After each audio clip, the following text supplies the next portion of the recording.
ایک گاؤں میں کچھ لوگ رہتے تھے جو آپس میں رشتہ دار تھے، جو بے ایمان اور دھوکے باز، چور اور لالچی تھے۔ جب کبھی وہ گائے ذبح کرنے کے لیے پیسے ملا کر ایک گائے خریدتے اور اسے ذبح کرتے اور 7 حصوں میں گوشت تقسیم کرتے، ان میں سے ایک رشتہ دار بہت ایماندار اور شریف تھا، جو دوسروں کے ساتھ ان کی لالچ اور چوری میں ان کے کاموں میں ان کا ساتھ نہ دیتا۔ باقی سارے بے ایمان اور لالچی آپس میں ملے ہوتے اور وہ لوگوں کے ساتھ دھوکہ فراڈ کرتے، اس لیے وہ ایماندار سے نفرت کرتے۔ جب گوشت تقسیم کرتے اور گائے کے گوشت کے 7 حصوں میں بانٹ لیتے اور اس شریف کے حصے میں جو گوشت آتا اس ساری ہڈیاں اور اپنے حصے میں گوشت بانٹ دیتے اور تنگ اور پریشان کر کے بہت خوش ہوتے، اور سب یہی چاہتے تھے کہ ہر برائی میں ہمارے ساتھ شامل ہو، لیکن وہ ان کاموں کا ساتھ نہ دیتا۔ بے ایمان اور لالچی برے لوگ تھے، اس لیے وہ لوگوں پر ظلم کرتے۔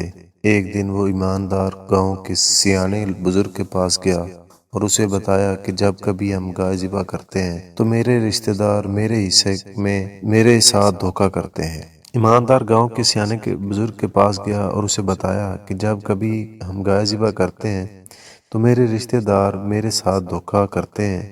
جب گائے کے گوشت کے ساتھ اسے بانٹتے ہیں تو گوشت خود رکھ لیتے ہیں اور ہڈیاں مجھے دے دیتے ہیں، میں کیا کروں؟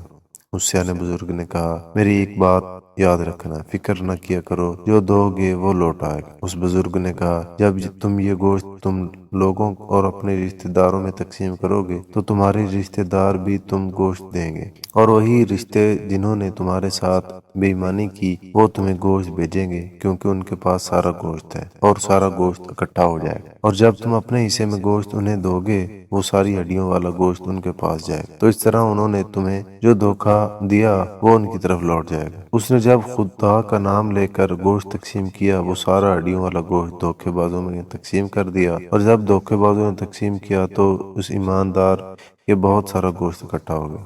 اس نے خدا کا شکر ادا کیا اور بہت خوش ہوا۔ پیارے بچوں، اس کہانی سے ہم نے یہ سیکھا کہ جس کو جو دو گے وہ وہی دے گا۔